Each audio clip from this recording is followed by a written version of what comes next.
इस पत्र मित्र वार्ता में हम सबसे पहले आप सबका अभिनंदन स्वागत करते हैं।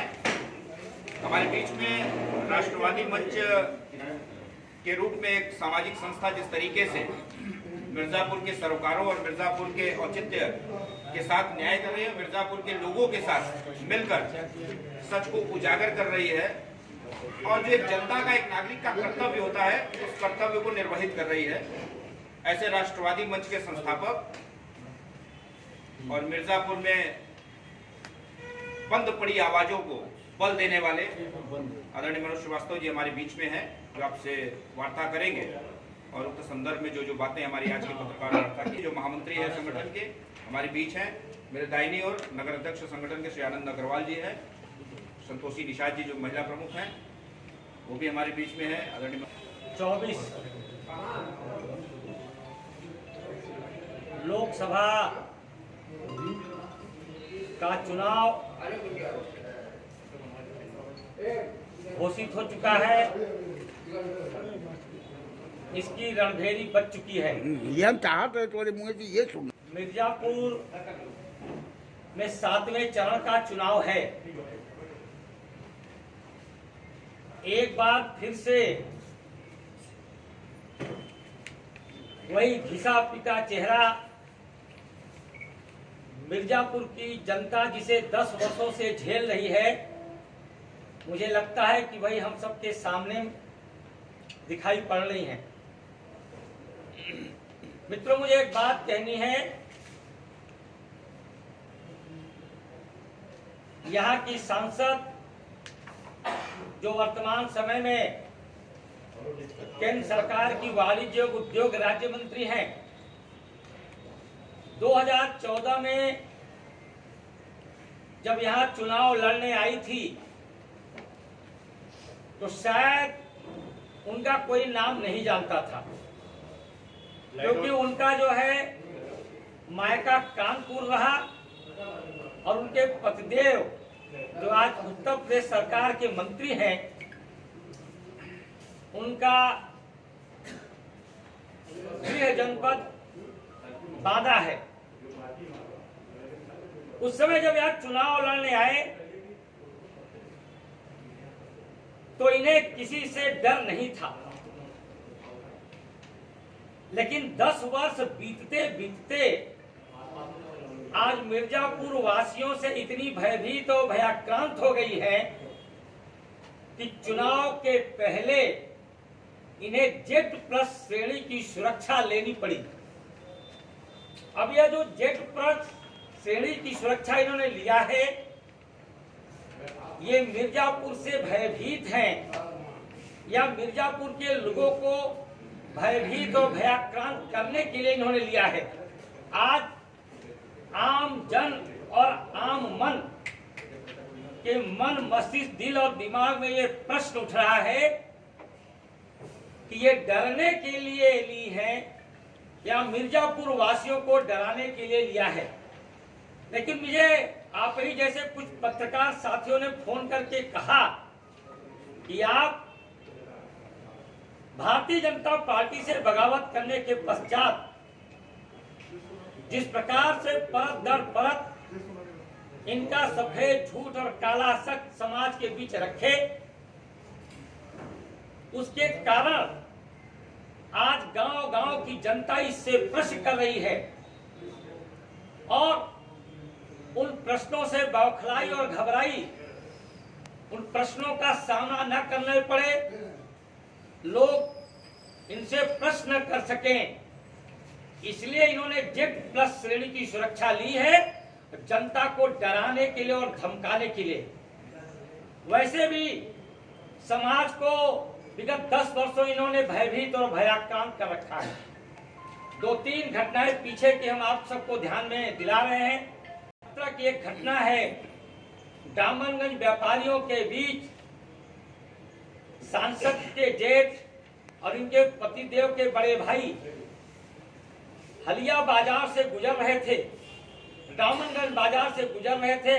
हलिया जाने का इन्होंने मार्ग पूछा, वहां के व्यापारियों ने कहा कि आगे जाकर के दाहिने मुड़ जाए, हलिया मिलेगा। नशे में धुत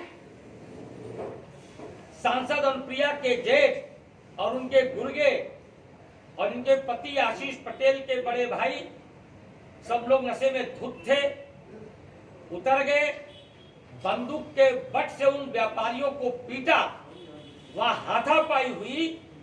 इनका कर्तव्य था कि उसमें हस्तक्षेप करके समझौता कराते, लेकिन उन व्यापारियों के ऊपर इन्होंने डकैती का मुकदमा कराया। 1.5 वर्ष तक ये सब व्यापारी जेल में बंद रहे। दूसरी घटना इन्होंने किया था, यहाँ बिजली विभाग के एक एसडीओ को कमरे में बंद करके पीटा था, इसलिए कि उनसे कहने गया था कि बिजली अपना सही करा लीजिए, कनेक्शन सही करा लीजिए। अभी हाल ही की घटना है, कुछ गरीब असहाय बच्चे जो छात्रवृत्ति के दम पर ही अपनी शिक्षा दीक्षा, अपनी पढ़ाई लिखाई पूरी कर रहे हैं, वो गए थे, उनकी छात्रवृत्ति नहीं मिल रही थी, इनके पास गए थे कि हमारी पैरवी कर दीजिए, हमारी छात्रवृत्ति समय से आ जाए, नहीं तो हमारा फीस न जमा करने का नाम कट जाएगा, हम सब परीक्षा में सम्मिलित नहीं हो पाएंगे।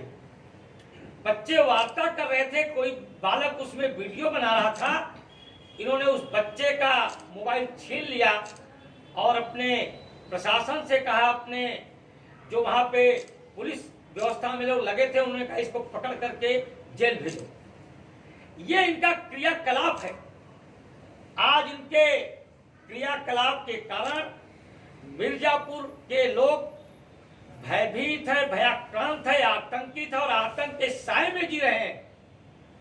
आज एक अलग कहानी है, लेकिन ऐसी स्थिति में फिर से मिर्जापुर के लोगों को भयभीत और भयाक्रांत करने के लिए इन्होंने Z+ श्रेणी की सुरक्षा ली है। आज ये प्रश्न मिर्जापुर की धरती पर खड़ा हुआ है।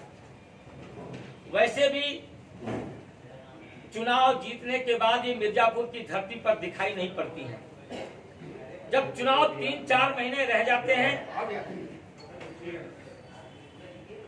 तब गाड़ियों के कहीं बर्थडे के नाम पर, कहीं संवेदना के व्यक्त करने के नाम पर ये आना जाना शुरू करते हैं। मिर्जापुर की धरती पर भी लॉकडाउन लगा। यहाँ पे गरीब, असहाय, निर्धन, मेहनतकश मजदूर, रेहड़ी पटरी वाले, ठेला खींचने वाले, रिक्शा चलाने वालों के सामने प्रश्न खड़ा हो गया कि उनकी रोजी रोटी कैसे चले, ऐश फरमाने लगे। दूसरे दौर की जब महामारी आई, जब यह कोरोना महामारी जानलेवा साबित हुई, लोग बेड के लिए, ब्लड के लिए, ऑक्सीजन के लिए, दवा के लिए तड़पने लगे। तमाम स्वयंसेवी संगठन, हम लोगों ने भी एक कोरोना जन निगरानी समिति बनाई। बाबा हरदेव सिंह जो रिटायर्ड IAS रहे, उनके नेतृत्व में पूरे प्रदेश के अंदर सब लोग काम कर रहे थे, लेकिन ये मंत्री दंपत्ति कहीं किसी की सुख दुख में सम्मिलित नहीं हुए। मिर्जापुर के धरती पर सैकड़ों लोगों की जाने गई। उस समय ये संवेदना व्यक्त करने नहीं गए, उसके 6 महीने बाद नहीं गए, 1 साल बाद नहीं गए। आज जब चुनाव आ गया 2024 का, तो 2-3 महीने से हम लोगों को जो खबर मिल रही है, फोन किया जा रहा है, आपके परिवार में उनकी मृत्यु हो गई थी ना, मैं आपके घर आना चाहता हूं। इतने जो बेचारे भूल गए, किसी का पति चला गया, किसी का बाप चला गया, किसी का बेटा चला गया, किसी की बहन चली गई, किसी की पत्नी चली गई, लोग भूल गए।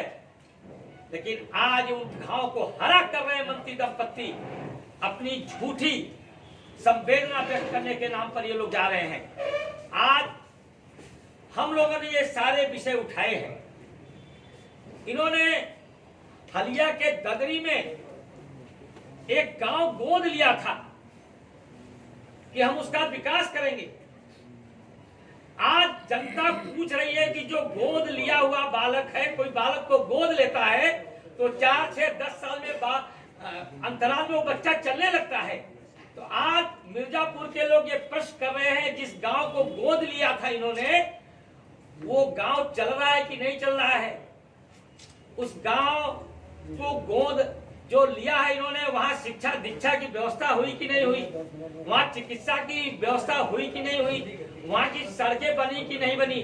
कल मेरी वार्ता हो रही थी हलिया के एक जो प्रमुख जिम्मेदार कार्यकर्ता है, गांव गोद लेने के बाद कभी मैडम उस गांव में गई ही नहीं है और लगभग 10 वर्ष व्यतीत हो गए। 10 वर्ष अर्थात 3650 दिन, 3650 दिनों में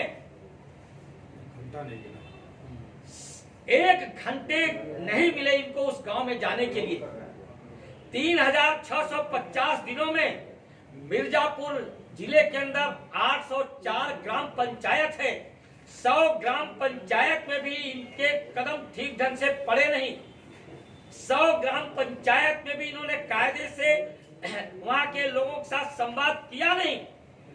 आज ये सारे प्रश्न जब खड़े हुए और हम लोगों ने नारा नहीं दिया है, जो एक पत्र का आप लोगों को मिल रहा है, ये जनता नारा दे रही है कि सांसद जी जवाब दो और 3650 दिन अर्थात 10 वर्षों का हिसाब दो। आज जनता हिसाब मांग रही है। आपका इन 10 वर्षों में 50 करोड़ सांसद स्थानीय विकास निधि और आपके पतिदेव जो एमएलसी है, फिर एमएलसी बने, इन 5-6 वर्षों में 25 करोड़ 75 करोड़ रुपया कहाँ गया? छोटे छोटे विषय हल नहीं हुए। लेकिन मैं 1-2 खुलासा कर रहा हूं। ये सांसद विकास निधि का बहुत बड़ा पैसा खर्च हुआ है यात्री शेड के नाम पर। यह यात्री शेड आप जाकर के देखेंगे तो मुश्किल से 1 लाख के अंदर वो बन जाएगा। मेरे साथ एक फैब्रिकेशन का काम करते हैं, हम लोग जा रहे थे कछवा की तरफ, तो उन्होंने कहा कि भैया यही यात्री शेड की आप बात करते हैं। हमने कहा हाँ। कहा ये तो अगर हमें बनाना पड़ेगा तो हम इसको 70-80 हजार बनवा लेंगे और 1 लाख देंगे तो 20-25 हजार हम बचा भी लेंगे। लेकिन आज आरटीआई से ये निकला हुआ है 9.5 लाख नहीं, 9,54,000, जो 1 लाख में बन सकता है। यह 9,54,000 रुपए, लगभग 8.5 लाख रुपए एक यात्री शेड में डकारा गया है।